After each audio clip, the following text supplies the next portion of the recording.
রানীগঞ্জ নামের একটা গ্রাম ছিল, যেখানে সুরেশ নামের একজন ব্যক্তি নিজের মা বাবার সাথে থাকত।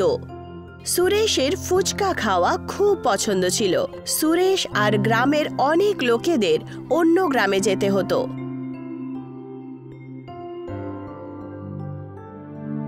মা, আমাকে কয়েকটা টাকা দেবে? আমি ফুচকা খেতে চাই, জানো তো। না, একদম টাকা পাবি না। 20 টাকার ফুচকার জন্য 40 টাকা খরচ করে ফুচকা খেতে যাস তুই। মা, এখন কি করতে পারি বলো তো?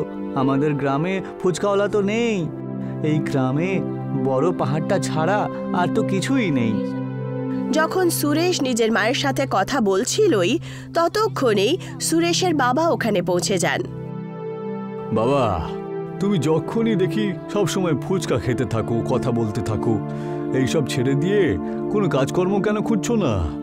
আরে আমার চাষ করে করে আমার হাত যে ক্ষয়ে গেল। হ্যাঁ বাবা, আমি কাজ খুঁজে নেব, যতদিনে তুমি আমায় খোঁটা দিতে থাকো না। আচ্ছা ঠিক আছে, কিছু পয়সা আমাকে দাও না। ফুচকা খাবার জন্য অন্য গ্রামে, সুভাষ গ্রামে যেতে হবে। বাবা, তুমি কবে শুধরাবে? সুরেশের বাবা সুরেশকে ফুচকা খাওয়ার জন্য 50 টাকা দিয়ে দেন, আর সুরেশ গ্রামের বড় একটা গাছের তলায় গিয়ে নিজের বন্ধু রোহনের অপেক্ষায় বসে পড়ে। রোহন কিছুক্ষণের মধ্যে ওখানে পৌঁছে যায়।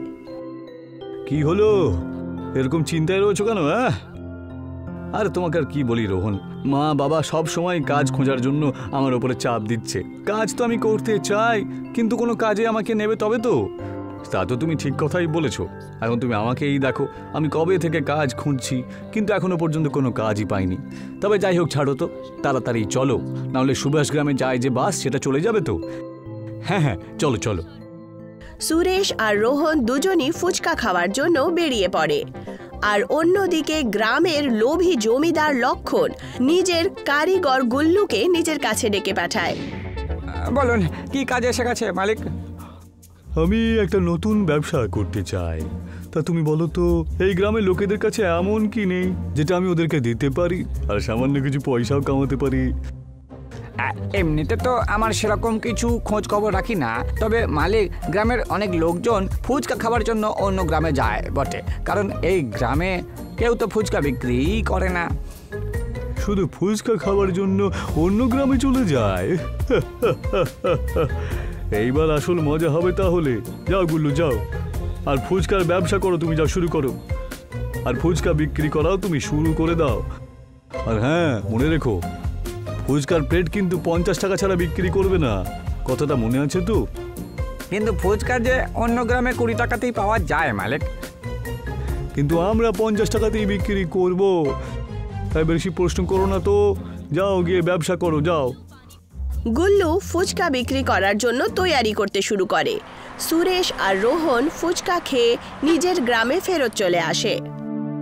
আমার তো বিশ্বাসই হচ্ছে না যে ফুচকা খাওয়ার জন্য আমরা এত দূরে চলে আসি, কিন্তু ফুচকা খেয়ে তো একবারে ক্লান্তি কিন্তু শেষ হয়ে যায়, বলো?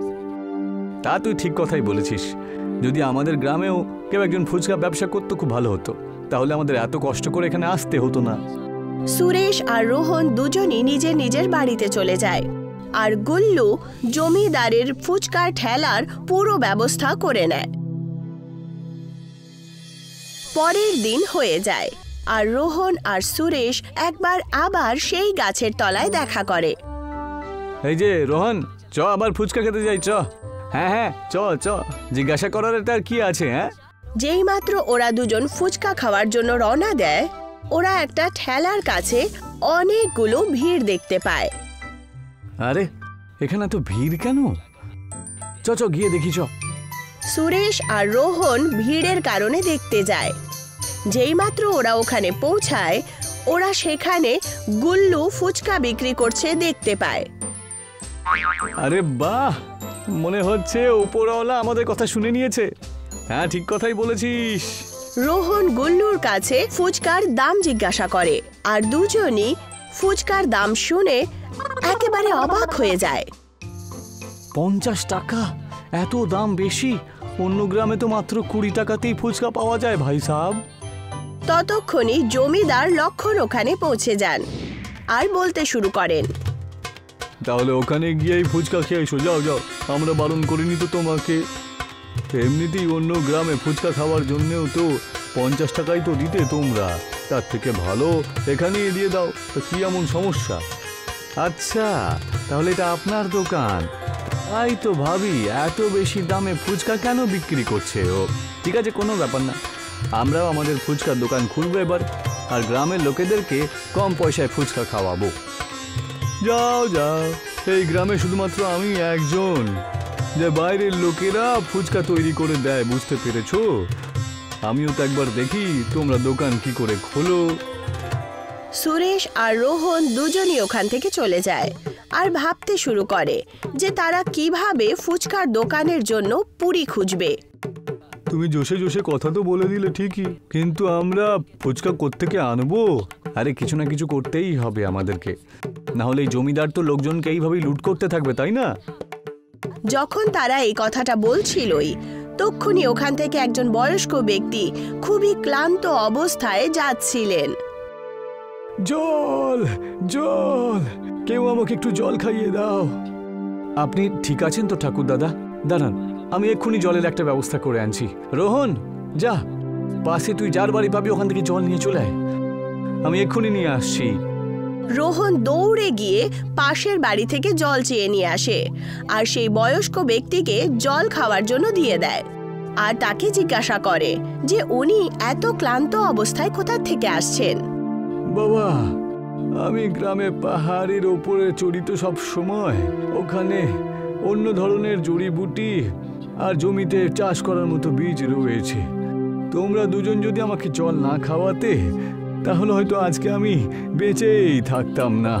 সেই বয়স্ক ব্যক্তি এইটুকু বলার পর নিজের পকেটে হাত ঢোকায় আর সুরেশ আর রোহনকে সেই জাদুই বীজ দিয়ে দেয় আর বলেন, যখনই তোমরা এই বীজগুলো তোমাদের জমিতে পুঁতবে তখন 5 বার সেই বস্তুর নাম নিতে হবে তোমাদের, যা তোমরা তোমাদের জমিতে ফলন করাতে চাও।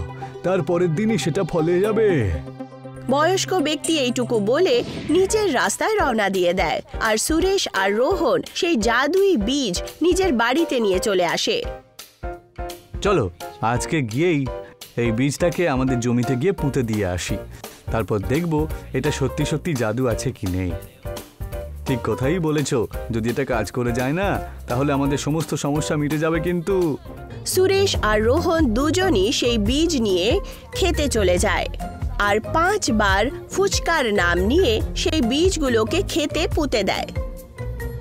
পরের দিন সকালবেলা খেতে পুরি চলে আসে আর সুরেশ আর রোহন দুজনই নিজের ফুচকার ঠেলা দিয়ে দেয় আর শুধু 20 টাকায় তারা ফুচকা বিক্রি করা শুরু করে দেয়।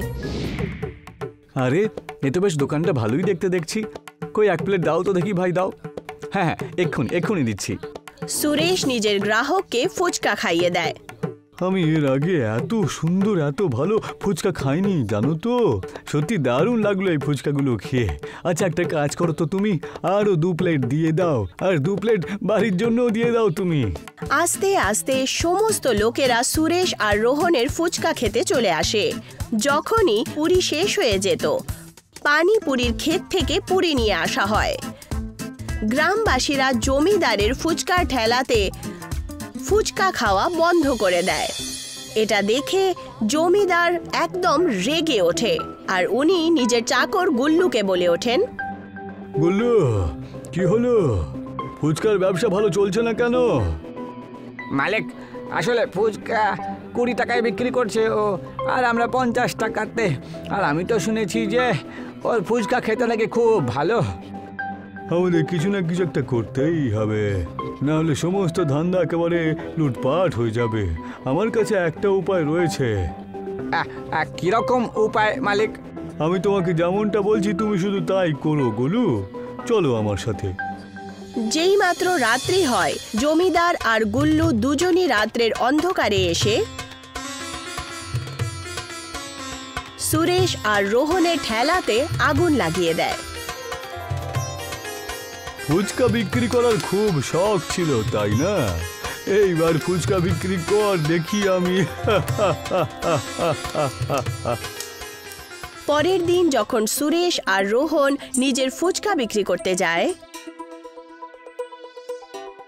তখন তারা দেখতে পায় যে তাদের ঠেলা তো পুরোপুরিভাবে পুড়ে গিয়েছে। এটা আবার কে করলো? এরকমটা এমন কেন করতে পারে কেউ? এটা নিশ্চয়ই ওই বদমাইশ জমিদারের কাজ। আমাদের দোকানের জন্য ওর ফুচকা তো ভালো বিক্রি হচ্ছিল না, তাই না? আর লোকজনের কাছ থেকে পয়সা রোজগার করতে পারছিল না।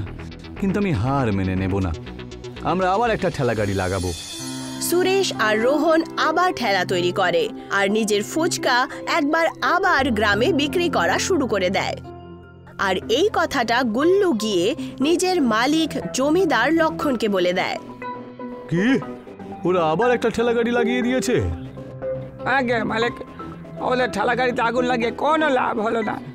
তাহলে আমরা সোজা ওদের গোড়াতে খোঁচা দেব, ঠিক আছে? আমি তো শুনেছি সুরেশের বাবার কাছে নাকি একটা জমি আছে যেখানে ওরা দুজন জাদুর ফুচকার চাষ করে। এটা তো আমিও শুনেছি, কিন্তু আপনি এখন কি করবেন তাহলে? সব জানতে পারবে, সব জানতে পারবে, তুমি শুধু আমার সঙ্গে চলো। যেই মাত্র রাত্রি হয়, জমিদার আর গুল্লু দুজনই ফুচকার খেতে চলে যায়। তাহলে এই হলো এদের ফুচকার আসল রহস্য। আজকে সব শেষ করে দেব, না থাকবে বাঁশ আর না বাজবে বাঁশি। যেই মাত্র জমিদার ফুচকার খেতে আগুন লাগাতে যায়, ততক্ষণেই ক্ষেতের পাশের একটা গাছ থেকে শেকড় বেরিয়ে ওদেরকে ধরে ফেলে। মালিক, আমাকে বাঁচান, রক্ষা করুন মালিক, রক্ষা করুন। আরে আমি তো নিজেই ফেঁসে রয়েছি রে। সারা রাত জমিদার আর গুল্লু ওখানেই ফেসে থাকে। পরের দিন যখন সুরেশ আর রোহন ফুচকা তুলতে খেতে যায়, তখনই তারা জমিদার লক্ষণ আর গুল্লুকে ওখানে দেখতে পায়। আমাকে ক্ষমা করে দাও সুরেশ আর রোহন, তোমাদের জমি পুড়িয়ে দিতে এসেছিলাম, কিন্তু এখানকার শিকড়গুলো আমাদেরকে একেবারে চাপটে ধরেছে। তোমাদের দুজনকে আমি আশ্বাস দিচ্ছি, আমি আমার সমস্ত ভুল কাজ বন্ধ করে দেব, আর ফুচকাও মাত্র 20 টাকায় বিক্রি করা শুরু করব। এই গাছগুলোই জমিটাকে রক্ষা করে। আপনারা নিজেদের ভুল বুঝতে পেরে গেছেন, আমাদের জন্য এটাই যথেষ্ট।